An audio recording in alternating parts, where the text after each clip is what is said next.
The Buffalo Bills cornerback room is loaded with upside, but there are reasons to be concerned. I'm breaking down the key dynamics today on Locked On Bills.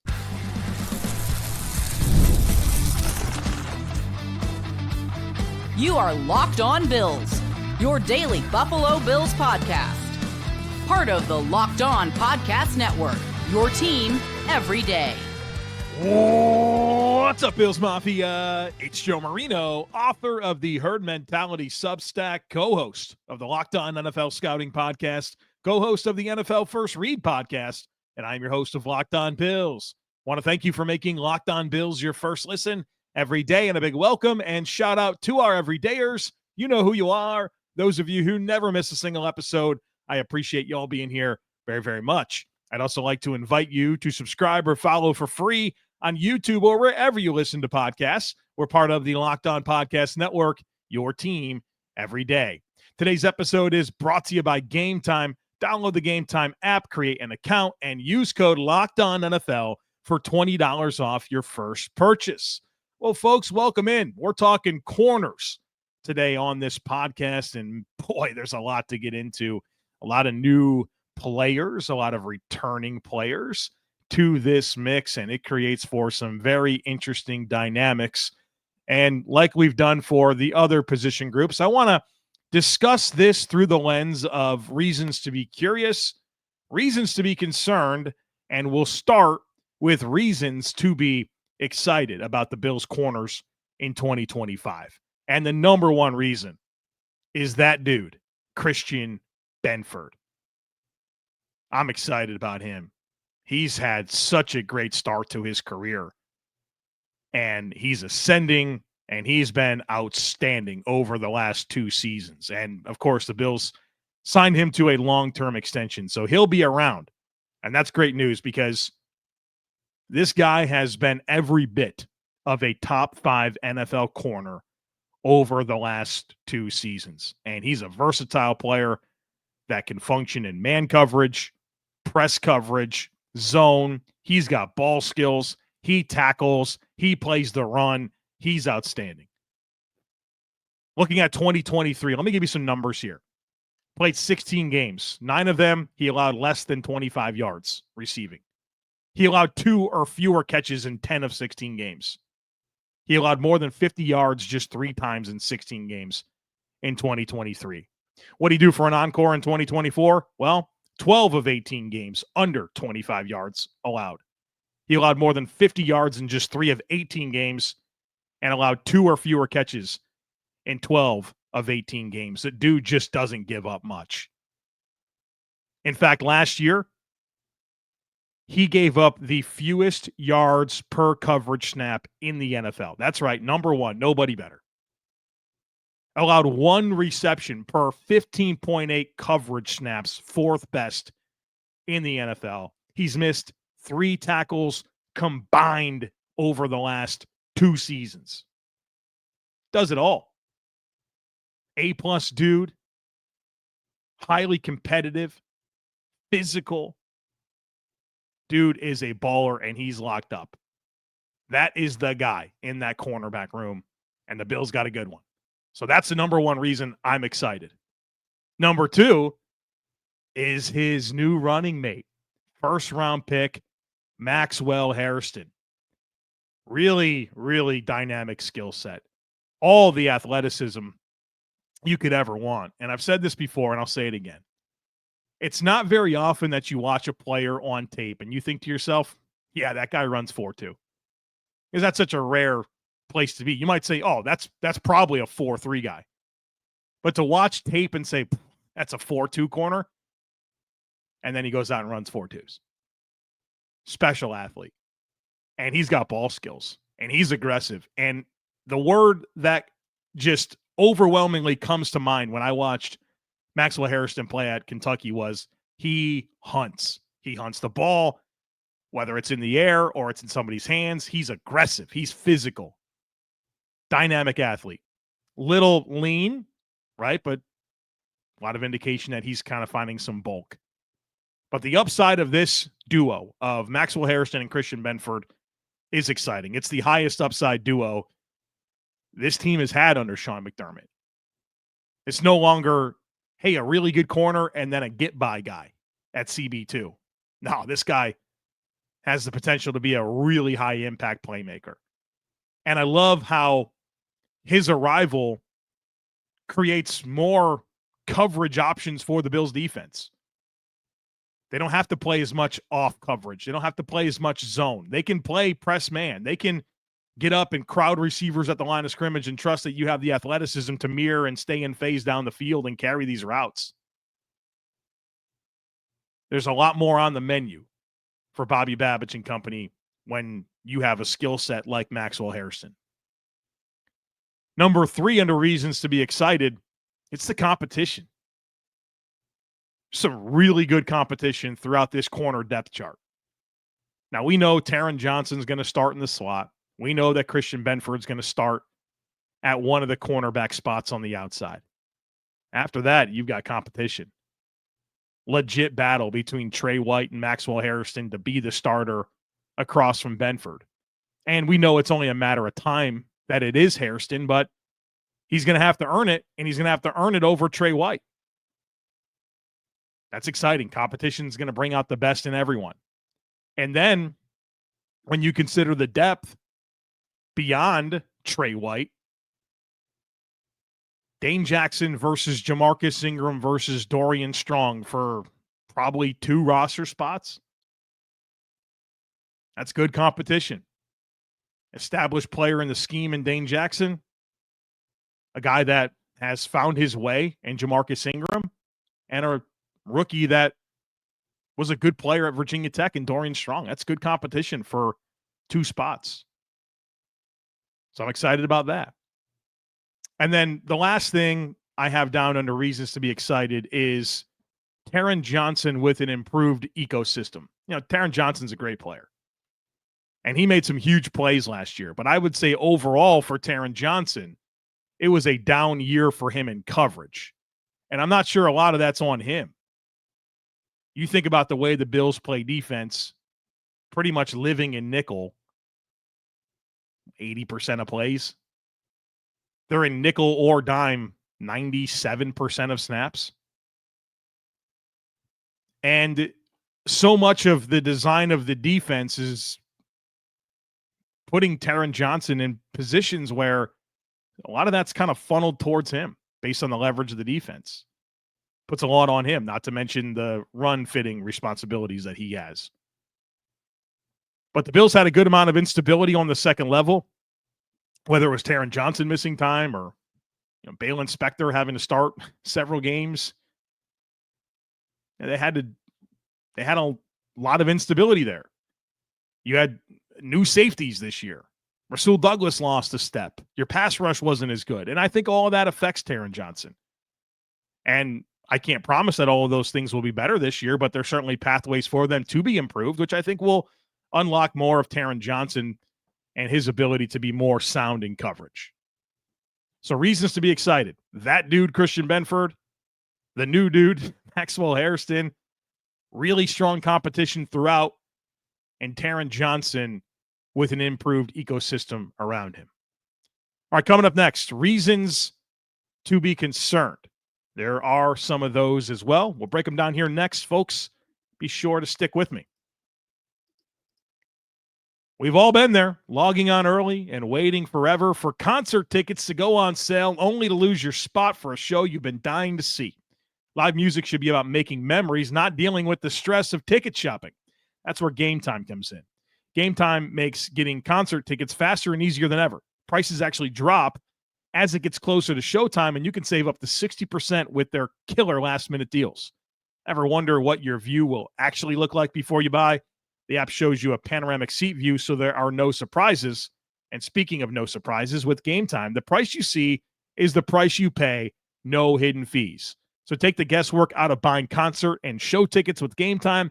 Download the Gametime app, create an account, and use code LOCKEDONNFL for $20 off your first purchase. Terms apply. Again, create an account and redeem code LOCKEDONNFL for $20 off. Download the Gametime app today. Last-minute tickets, lowest price guaranteed. All right, folks, welcome back. We got through the reasons to be excited, and now we turn this conversation upside down, and we talk about reasons to be concerned. And I've got 3 things written down. And the first one kind of flies in the face of a lot of what we just discussed in the first segment, and it is that there is pretty much an unknown situation opposite of Christian Benford. I like the idea of Maxwell Harrison. I don't know. I don't know how good he's going to be in the NFL. He's never played it down. Trey White could be the guy. What type of athleticism does he have? Can he be trusted to mirror and match? Does he limit your coverage options? Maybe not. Maybe he's further removed from the injuries and has his confidence and can play at a high level. I'm not dismissing that. I don't know, though. I don't think it could be another option.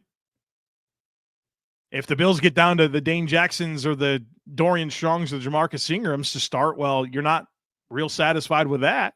Something went real wrong with Harrison and Trey White.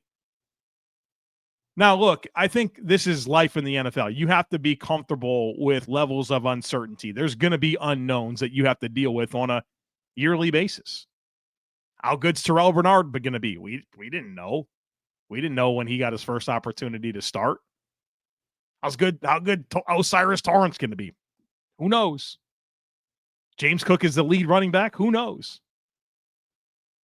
That's part of it, right? That's part of the NFL, is trusting your process for bringing in players and developing players and having them ready to go. But in all reality, we don't know how good of an option the Bills really have at CB2. I like the idea.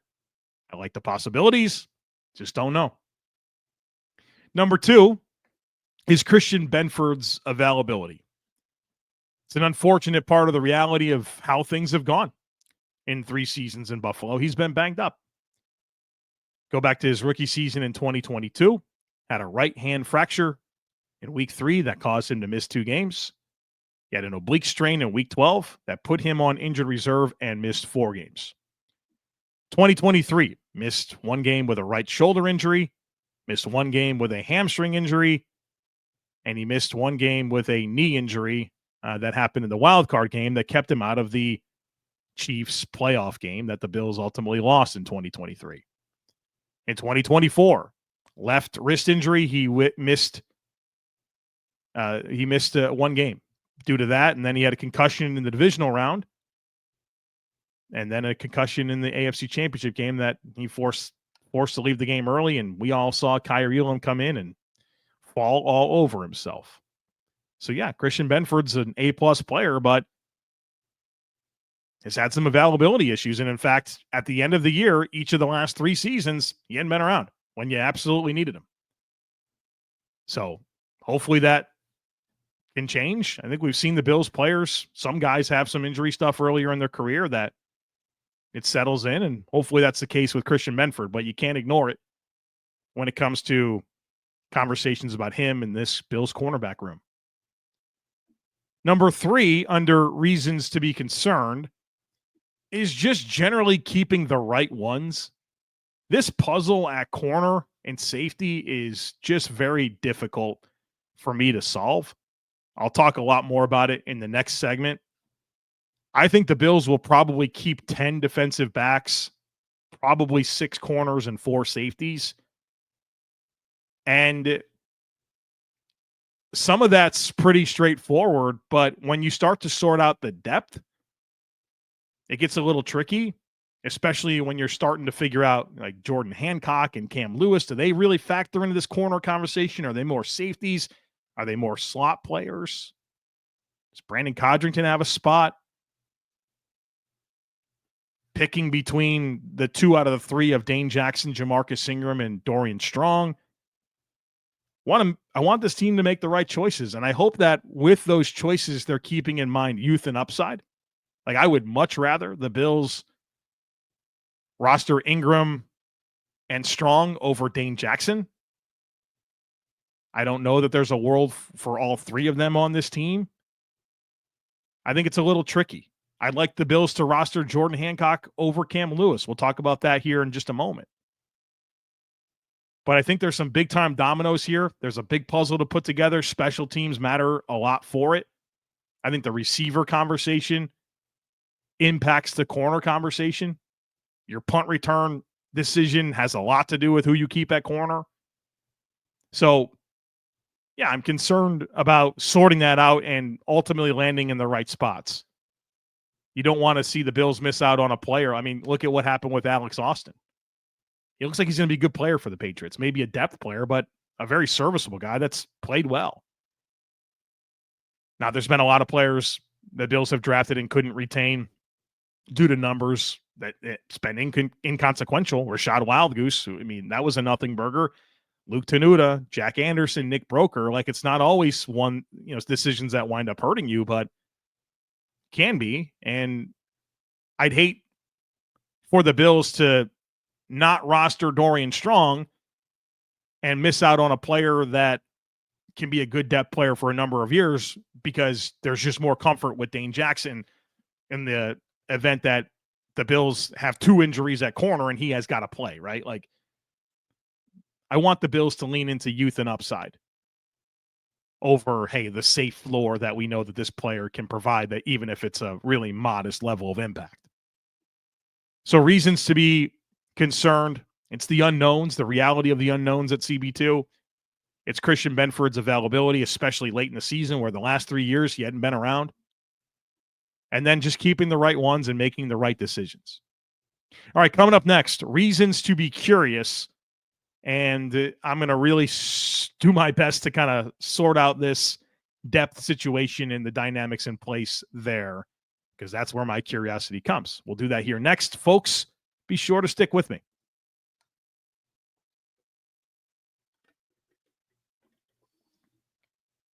All right, welcome back. We're talking reasons to be curious about the Bills' corners in 2025. And we're going to get into a lot of depth players here and some of the complicating factors, but really sorting this out is where my curiosity comes from with this group. And I want to start with Jamarcus Ingram. Jamarcus Ingram has paved his way. Undrafted free agent, time on the practice squad, eventually is an active roster player. And he provides a lot of value because he can play in the slot. He can play the dime role. I think he's got some ability at safety. And I think he was the Bills' best special teams player last year, which includes reps as a gunner on the punt team. I think he provides a lot of value. I'm hopeful the Bills are able to retain him. What's the role? What's the role? I think he's the type of player that would be a preferred option on game days due to the versatility with depth in the secondary and special teams impact. But is he also on the outside looking in on the overall roster conversation? I think it's fascinating. So that's one of the things I'm curious about because I don't think he's safe. I think he should be leaning towards safe. He'll have to earn it, of course. But what's the reality here?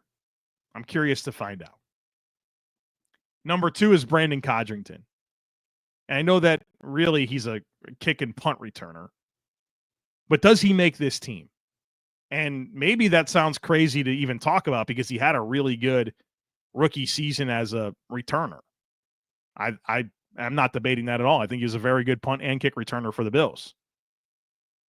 But there's some complicating factors here. First of all, that's all he does.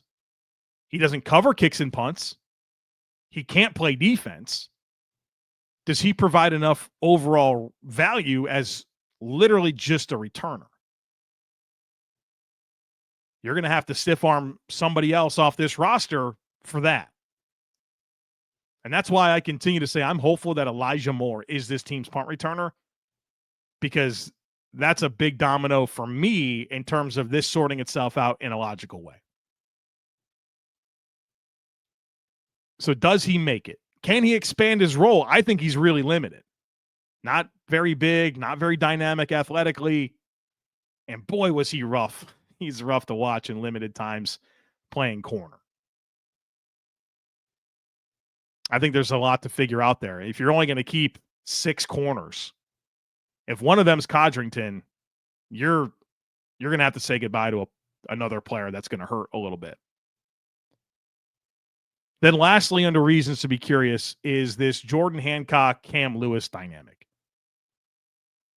And maybe this is a better conversation for safety. But can you keep both? Should you keep both? It's complicated. Cam Lewis is 28 years old. He's been a depth player for this team for a number of years. Has played every game over the last 2 seasons. Fills in the slot. Was the primary guy for the dime defense last year. Was the primary gunner for this team. Like, there's a lot of big-time boxes that he checks. Simultaneously, you have Jordan Hancock that is this hybrid safety slot player that's bigger, younger, and more athletic. Like, significantly bigger and significantly more athletic. Can you keep them both? Should you keep them both?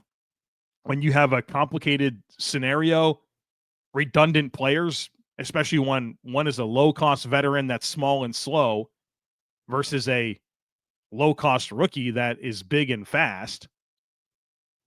Now, one guy's got, Cam Lewis is like the most experienced player in the defense. That's a huge part of his argument. But I want the upside. That's what I want to see across the board as the Bills are sorting out these roster decisions, especially on defense. Get the upside. Create your own luck by having more physically dynamic players as opposed to a bunch of high floor, cerebral, they do the right things, they know the defense. Let's get the guys that have the physical capability of creating more luck for this defense. I just struggle to see how both make the team, especially if the Bills go with 6 linebackers. So I think it's a little bit complicated, a little bit challenging, but plenty of reasons to be curious here. Jordan Hancock, Cam Lewis, Brandon Codrington, Jamarcus Ingram. How many of those guys make the team? 2, 3, all 4? I could see it being any one of those 3 numbers. So I'm just very curious to see how this plays itself out, how the safety conversation impacts this, and again, how the wide receiver conversation impacts this, and where you get your special teams contributions out of your secondary and wide receivers. A lot to figure out. That's why Brandon Beane and Sean McDermott get paid the big bucks. And I like this because I feel like there's been other years where I go into a training camp and I feel like there's just a very straightforward path for how the 53 is going to sort itself out. This year, you can convince me of more outcomes than ever when it comes to the secondary, receiver, linebacker, O-line. That's healthy. That's healthy. Good competitions in spots where you like to have them, but it creates for intrigue. It creates for questions. And hopefully we're doing a good job here of sorting out those dynamics in these conversations. All right, folks, we'll do safety as well to kind of close out these positional primers. We'll do special teams as well at some point. I think there's a lot to get into there with Tyler Bass and the new punters and who's going to be the returner. And then I think there's beyond that, there's the core special teamers where in the past there's been a Tywan Jones and a Tyler Medikevich, Daryl Johnson, guys that really just exist for special teams, Dean Marlowe.